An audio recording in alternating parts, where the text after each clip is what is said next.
G'day kids, just thought I'd give you a bit of an update. Been working on the van. So, what have we been working on? Well, there's been lots of stuff. So anyway, no, I can't change focus during a recording, well that's shit. Again.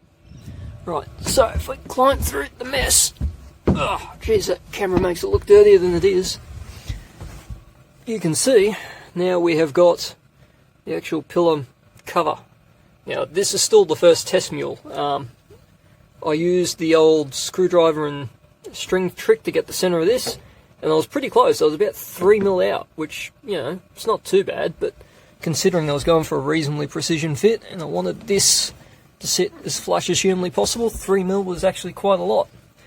So what I ended up doing, I got the tin snips in, we snippy-snipped and done some hacking and made it all work.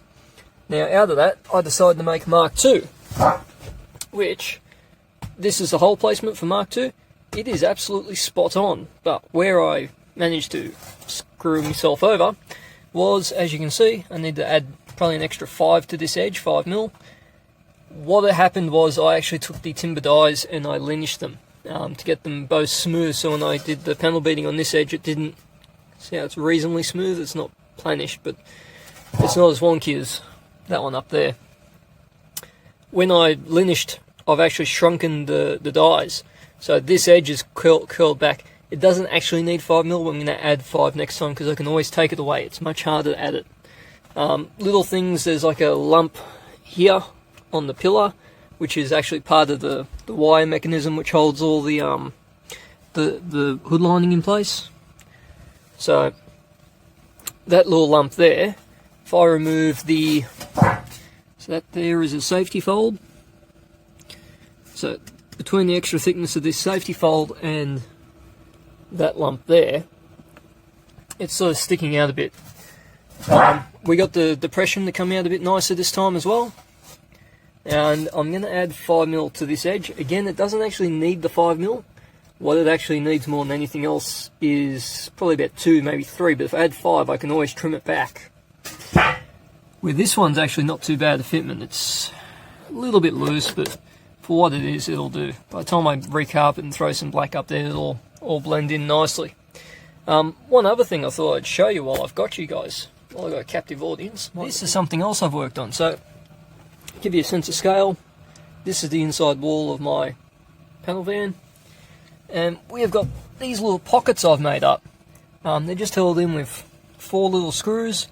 Very, very handy. I actually keep my batteries directly underneath that mess on camera right now. I actually keep an Anderson plug hooked into the battery, so if I ever need to charge, I can just pull it straight through from here. There's a little split just in here in the carpet, and in the body of the actual pocket itself, and what it does, it allows me to have something like this pull through, put back away. I've been meaning to buy one of these in black or just spray it, but you know, got a bit on. So next thing is going to probably be make 2 of these that actually fit and work. Now that I've worked out off my dies what I've done right and wrong, get those 2 made up, those 2 fitted, then, oh actually there is some progress on the dash as well. So the custom dash, I don't know if I posted this earlier. Right, in other news, the dash, or the custom dash fascia, all that, I'm still waiting for the 3D prints to happen. I picked up this white chunk of Corian. I'm going to use this as the backing fascia. 2 reasons. One, it's sort of stark white, which sort of matches in with the rest of the car. I've got trim pieces, dashes all white, little bits and pieces that are white in the car. So I'm going to use this for a dash fascia. I like it because it's got the sparkly metal flake in it. You can clear coat it with automotive clear coat. You can machine it quite well. It's temperature resistant, it doesn't warp. It's reasonably thick, it's very dense, you can tap it. So what I'm planning on doing, I might even get it machined to match the dies that I'm getting made up, so it'll, once I do the pressings, everything will literally just drop together. I can get it machined so it'll have a keyway in it for the needle to do the sweep, and for the actual gauge face, I guess, I can even get that machined into the face of it. Yeah, so I'm going to get that in. That's about all there is progress-wise on the dash. Everything today has been sort of pillars, a little bit of pocket work. There was just a couple extra tacks and some tidy-ups.